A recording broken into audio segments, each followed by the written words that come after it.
In 2003, Amy Loughren, a single mother and nurse at Parkfield Memorial Hospital in New Jersey, is silently battling cardiomyopathy, a condition unknown to her colleagues.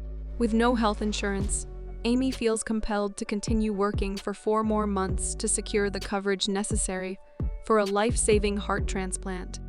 To help her during the night shifts, the hospital enlists experienced nurse Charles Cullen, and the two swiftly formed a close friendship.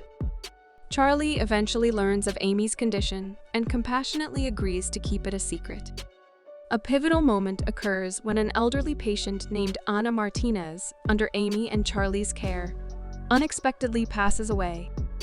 This raises suspicions within the hospital's administrative board, prompting contact with the state police, represented by detectives Danny Baldwin and Tim Braun.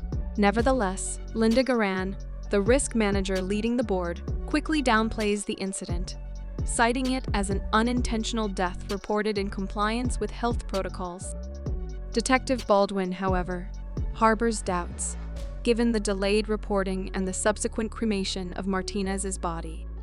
His focus shifts towards Charlie, whom he discovers had prior minor convictions. Amy is questioned, and she points out the suspicious administration of insulin to Martinez, despite her not being diabetic. While Amy is cooperative, she vehemently defends Charlie's character. Baldwin and Braun sought to investigate Charlie's past employment at various hospitals, but none are willing to cooperate.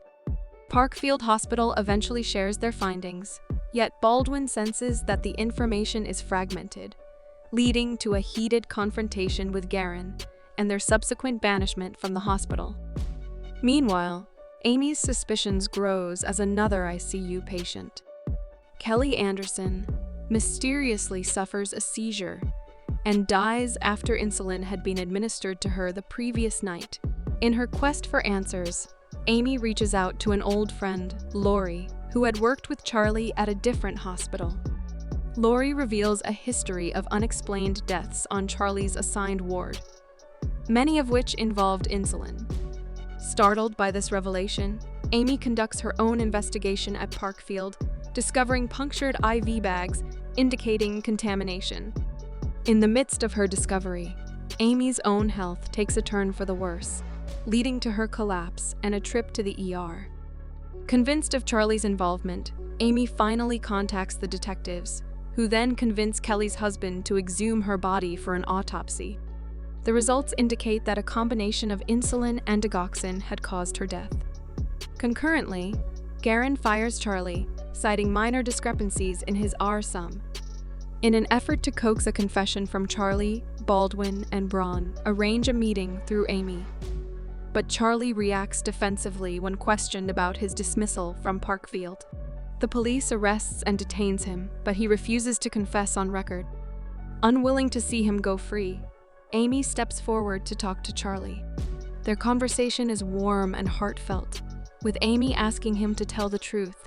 After some contemplation, Charlie confesses, stating simply, "I did it."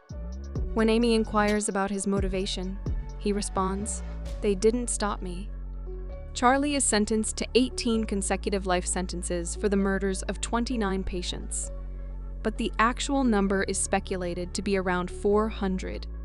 Amy receives the heart surgery she needed and now resides in Florida with her daughters and grandchildren. Thanks for watching. To catch all the latest from us, subscribe and hit the bell icon to get notified as soon as a new video drops. We'll see you in the next one.